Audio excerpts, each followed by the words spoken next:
এই নতুন অধ্যায়টা বিশ্বের ক্যালেন্ডারে যুক্ত করতে গিয়ে উচ্চ মূল্য দিতে হয়েছে।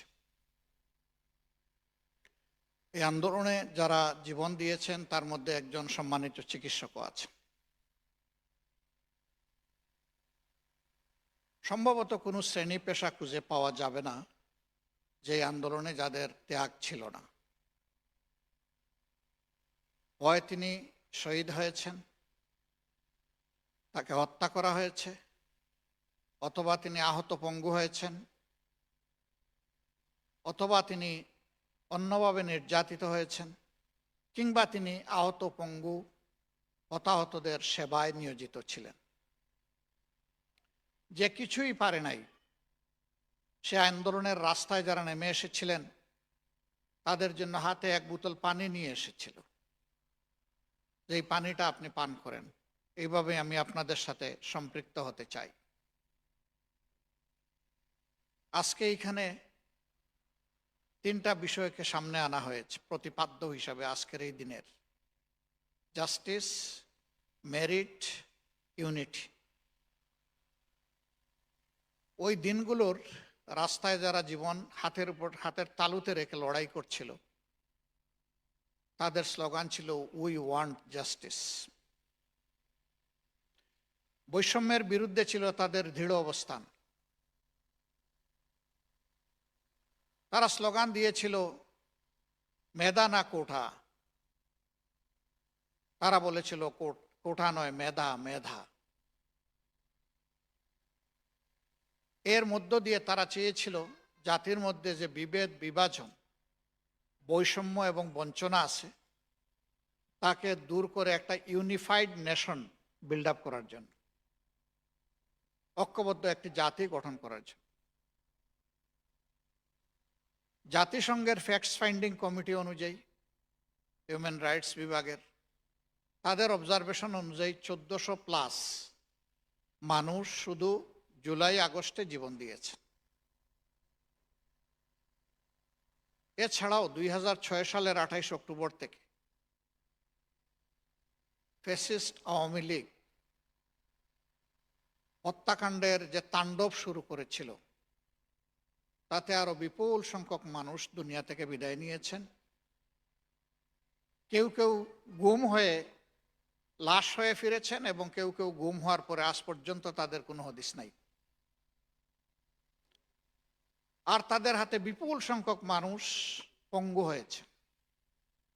বিশেষ করে ইসলামী ছাত্র শিবির এবং জামাতে ইসলামের তরতাজা তরুণ যুবকদেরকে ধরে নিয়ে থানার ফ্লোরে শুয়ে দিয়ে ঠান্ডা মাথায় তাদের হাঁটুতে গুলি করা হতো,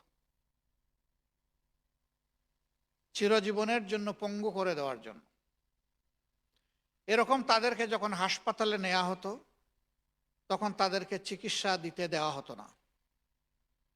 তারা যেন অবহেলায়, অযত্নে, কোনো ধরনের চিকিৎসা ছাড়াই দুনিয়া থেকে বিদায় নেয়, অথবা তাদের আহত নির্দিষ্ট অঙ্গটা যেন পচে গলে শেষ হয়ে যায়, তারপরে যেন এটা ফেলে দিয়ে তাকে পঙ্গু বানিয়ে দেওয়া হয়। কারো 2 চোখ নষ্ট হয়ে গেছে, কারো 1 চোখ নষ্ট হয়েছে, হাত পা তো গেছে। মেরুদণ্ডে আঘাত পাওয়া এরকম কিছু লোক আছেন, তাদের এখন সঙ্গী হচ্ছে তাদের বিছানা থেকে উঠতেও পারেন। বগুড়ার একটা ছেলে তখন ক্লাস 9-এ পড়ত।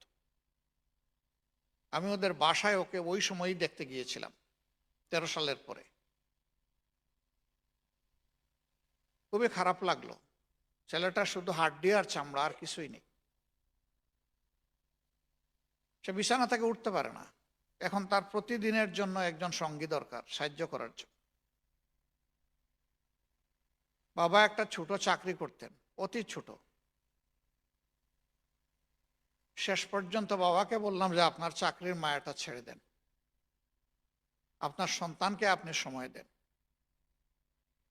সেই বাবা সন্তানের ভালোবাসায় দরদে তার চাকরিটা ছেড়ে দিয়েছে। আর তিনি চাকরিতে ফেরত যাননি। ইতিমধ্যে 13 বছর চলে গেছে, এক এক করে। আজকে যারা সরকারি দলে, যারা বিরোধী দলে, এবং যারা সংসদের ভিতরে নেই তারা সকলেই ছিলেন সেদিন মজলুম।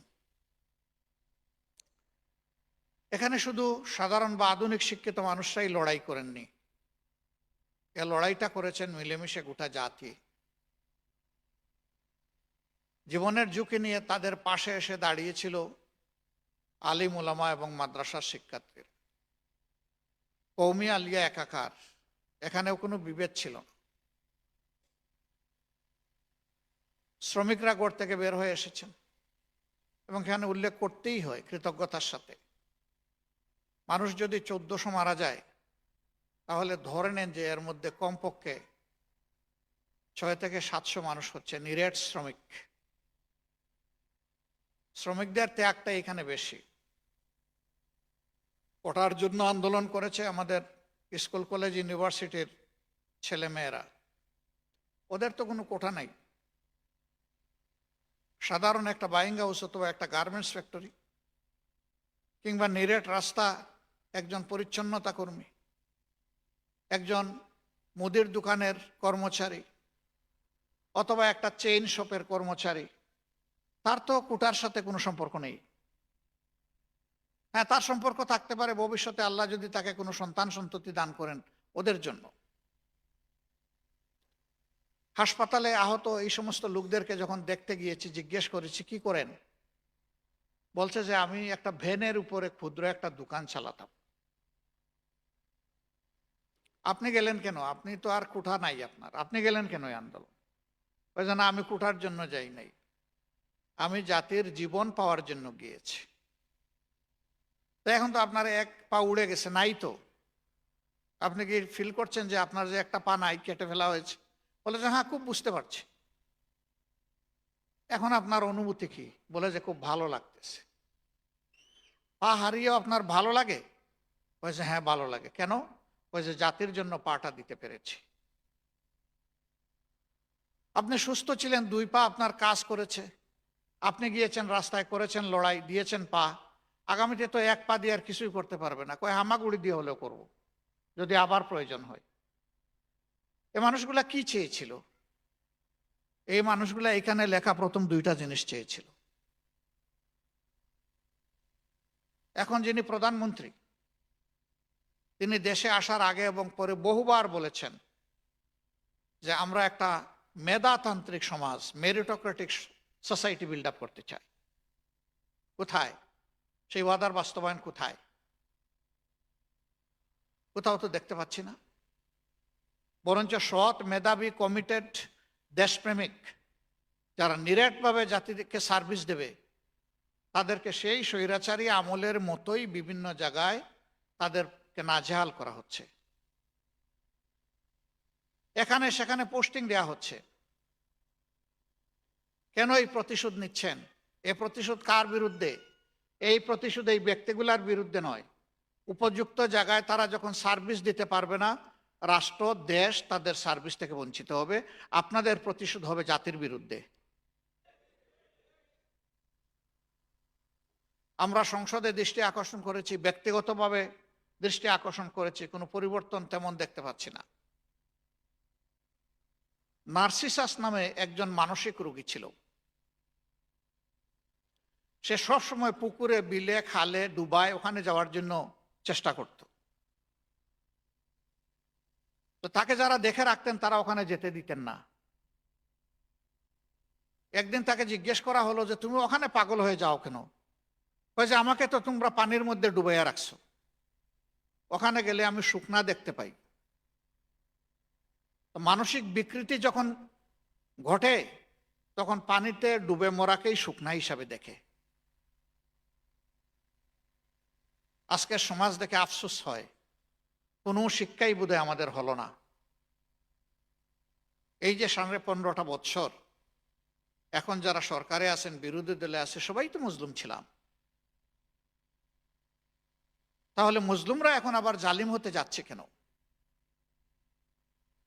মজলুম যখন জালিম হয় তখন আগের জালিমের চাইতে তার পরিণতি আরো ভয়ঙ্কর হয়। এ কথাও আমরা সংসদে দাঁড়িয়ে বলেছি। আমরা এটাও বলেছি ক্ষমতার দম্ভে কেউ যেন আমরা একদম দিশাহারা হয়ে না যায়। আজকে সরকারি গ্যালারিতে যারা বসেছেন আর আমরা যারা বিরোধী বেঞ্চে বসেছি, এটা যে কোনো সময় পরিবর্তন হতে পারে। আবার এমন পরিবর্তনও আসতে পারে যে সরকারি দল বিরোধী দল আজকে যারা বসছে তাদের কেউই আগামীদের এমন কোনো সংসদে হয়তো বসারও কোনো জায়গা পাবে না।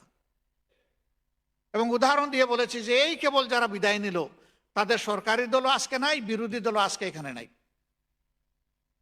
কেন নাই? তাদের অপকর্মের কারণে নাই। একটা দেশ সমাজ ছেড়ে পালায় কারা? যারা ভয়ঙ্কর অপরাধী, অপরাধের দায় থেকে, পরিণতি থেকে বাঁচার জন্য তারা পালিয়ে যায়। আজকে পালিয়ে যাওয়ারা উকিঝুঁকি দিচ্ছে, মাঝে মাঝেই গল্প শোনায়, এই বুধে এসে গেলাম। যে মানুষ ডেইলি একবার বলে আমি আত্মহত্যা করব, ও জীবনেও আত্মহত্যা করে না।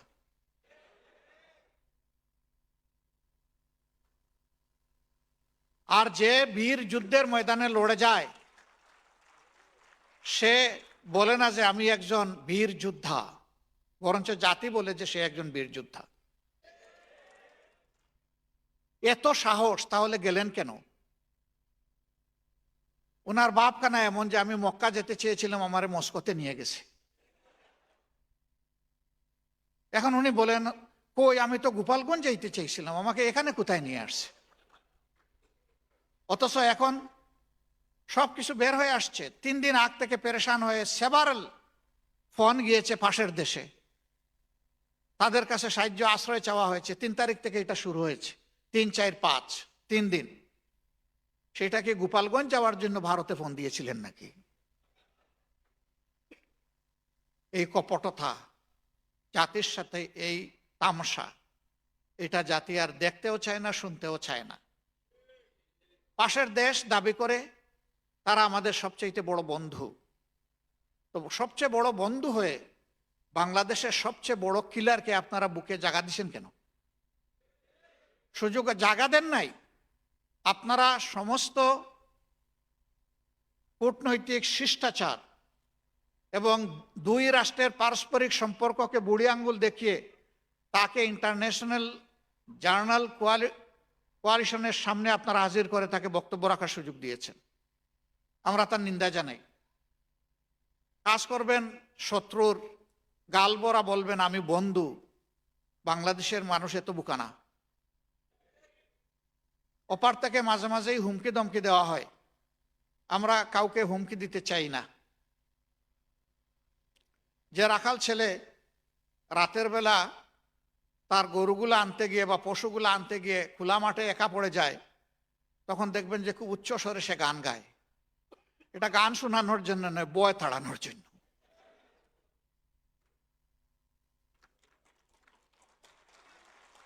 আমরা ওই গান শুনতে চাই না। এদেশে ফেসিবাদকে বিদায় দেওয়া হয়েছে। আমরা নতুন কোনো ফেসিবাদ আমরা দেখতে চাই না। তবে ফেসিবাদ একটা ভাইরাস, এটা কোনো ব্যক্তি নয়, ব্যক্তির গায়ে বসে। এটা এই ভাইরাস যাকেই পাবে তাকে ফেসিবাদী বানায় ছাড়বে। তাহলে কথাটা ভুল। ফেসিবাদ বিদায় নেয় নাই, ফেসিবাদীরা বিদায় নিয়েছে, ফেসিবাদে আক্রান্তরা বিদায় নিয়েছে।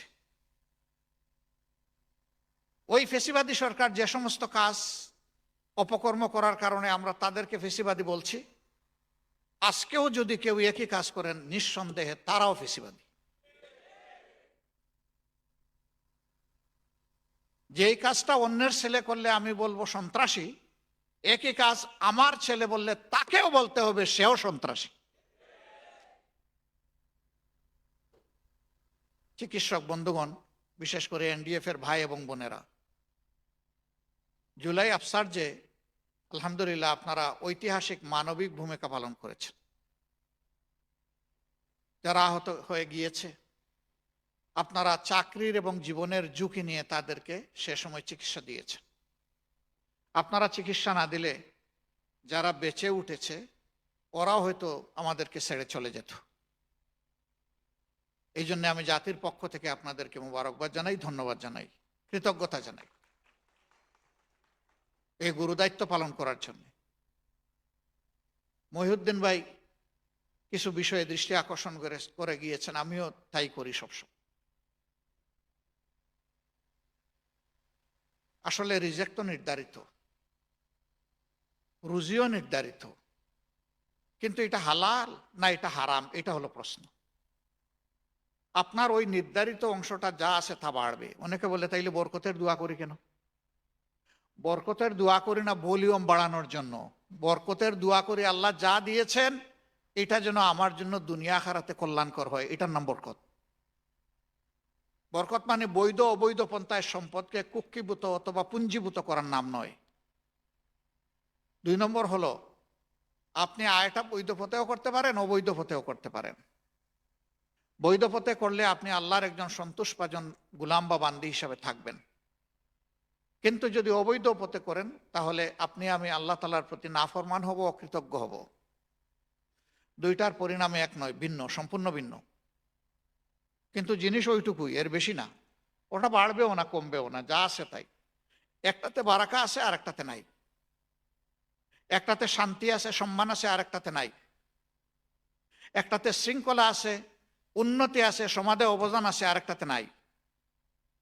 কারো যদি বৈধ অর্থের পুঞ্জীভূত সমাহার থাকে, হজরতে তালহা রাদিয়াল্লাহু তাআলা আনহু তার উদাহরণ, হজরতে উসমান ইবনে আফফান রাদিয়াল্লাহু তাআলা আনহু তার উদাহরণ। তাদের সম্পদ দ্বারা গোটা উম্মাহ উপকৃত হয়েছে, হাজার হাজার দাস দাসী মুক্ত হয়েছেন, যুদ্ধের অর্থের যোগান দিয়েছেন, অস্ত্রের যোগান দিয়েছেন, রাষ্ট্রের ইকোনমি চলার জন্য তারা সাপোর্ট দিয়েছেন। এইভাবে মানবতা উপকৃত হয় বৈধ অর্থের দ্বারা। আর অবৈধ অর্থ থাকলে নিজে ধনী হওয়া যায় না, শ্বশুর বাড়ির লোকেরা ধনী হয়। ইলিগাল ইনকাম যারা করে তাদের শ্বশুর বাড়ি খুব ধনী, তারাই শুধু গরিব, তার বাপের বাড়ি গরিব। কেন বাপের বাড়িতে করে না? সহজে দরা খেয়ে যাবে, এই জন্য এখানে করে না। তো মাল ডেলিগেট করে শালীর নামে, শালার নামে, শ্বশুরের নামে, শাশুড়ির নামে। এক সময় চালাক শালাশালি বলে বিপদের সময় জীবনের ঝুঁকি নিয়ে এগুলা পাহারা দিয়েছে, এখন আপনারে দিয়ে দিব, এত বোকা? গেল আমটাও গেল, সাথে সালাটাও গেল। তারপরে সংসারে, বহু সংসারে এইটা নিয়ে অশান্তি নেমে আসে, এমনকি সংসারটা ভেঙে বিচ্ছিন্ন হয়ে যায়। তো থাকলো কি আপনার? দেশের বাইরে নিয়ে গেছেন, এটাও বলতে পারছেন না কাউকে এই অর্থের মালিক আপনি। আপনি ছুটছুর অবস্থায় সবসময় থাকতেছেন, আপনার মনে সবসময় পুলিশ পুলিশ ভাব। কে জানি কোথায় দুদকত বা কেউ আমাকে দেখে ফেললো কিনা, বুঝে ফেললো কিনা, জেনে ফেললো কিনা। একটা কথা মনে রাখবেন, যে আয় আপনি ডেসপারেটলি প্রদর্শন করতে পারবেন না, এই আয়টা হচ্ছে সন্দেহযুক্ত আয়। আল্লাহ তাআলা বলেছেন তোমরা সন্দেহের কাছাকাছি যেও না, তার থেকে দূরে থাকো। এরপরে কার জন্য? এটা আপনার জন্য না, সবটুকু আপনার জন্য না। হারাম হোক হালাল হোক, দুনিয়া বুক হয়তো আমরা কিছু করতে পারবো যে এইরকম করবে, বাকিটা তো রেখে যাবে। যাদের জন্য রেখে যাচ্ছেন তাদের দায় আপনিও হাসরে নিবেন না, আর আপনার দায় তারাও হাসরে নিবে না। সেদিন সবাই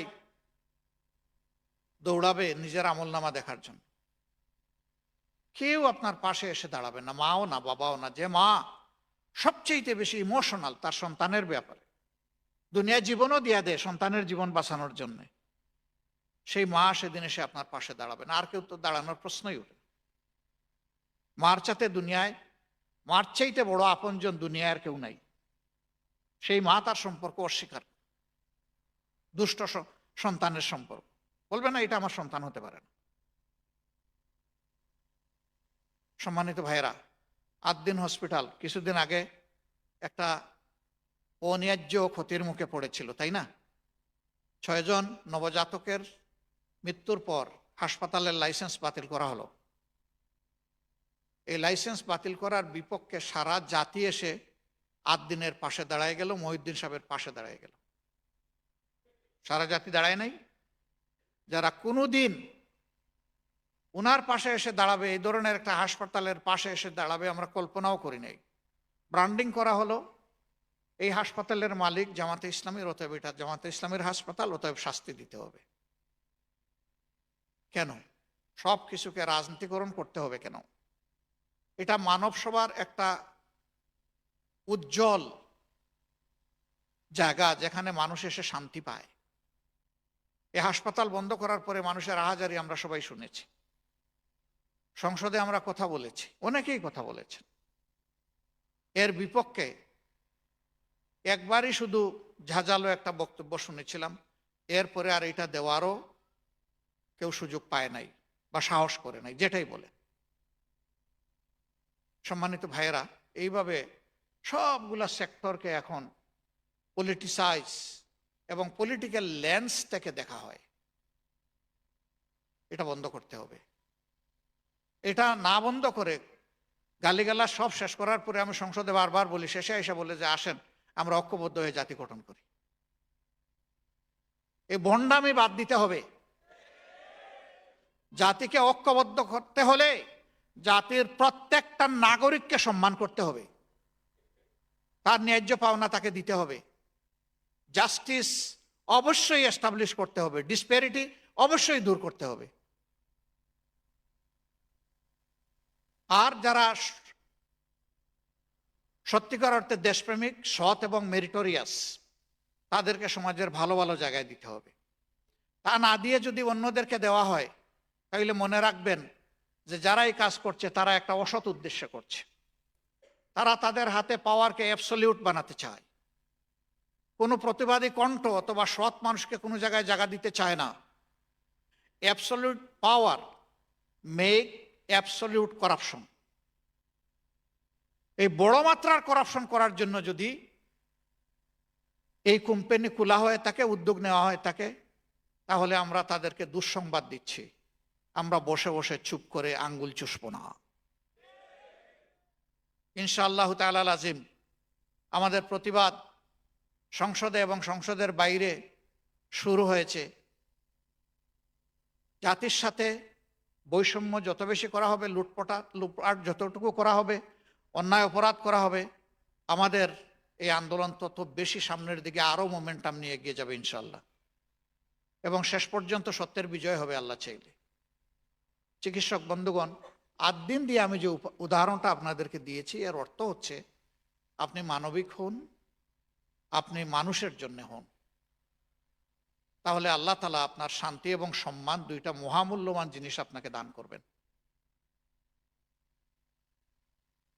সেই মহান আল্লাহর সন্তোষভাজন হওয়ার আমার বিবেচনায় দেশে বিদ্যমান অন্য কোনো চিকিৎসার শাখায় এই সুযোগ নাই, যতটা সুযোগ আল্লাহ ডাক্তারদেরকে দিয়েছে। মানুষের দুনিয়ায় শেষ ঠিকানা দুটো দুনিয়া ছাড়ার আগে। একটা হচ্ছে মারাত্মকভাবে কোনো সন্ত্রাসের কবলে পড়লে আইন শৃঙ্খলা বাহিনী বা পুলিশ, ওই জায়গাটা কি আছে আমরা সবাই জানি। আরেকটা জায়গা হচ্ছে হাসপাতাল বা চিকিৎসক। এই দুই জায়গায় গিয়ে মানুষ আশ্রয় নেয়। আল্লাহ তাআলা জীবন দেন, আর চিকিৎসকরা তাকে সুস্থ রাখার জন্য লড়াই করেন। এই জন্য ওয়েস্টার্ন সোসাইটিতে চিকিৎসকদেরকে বলা হয় নেক্সট টু দ্য গড।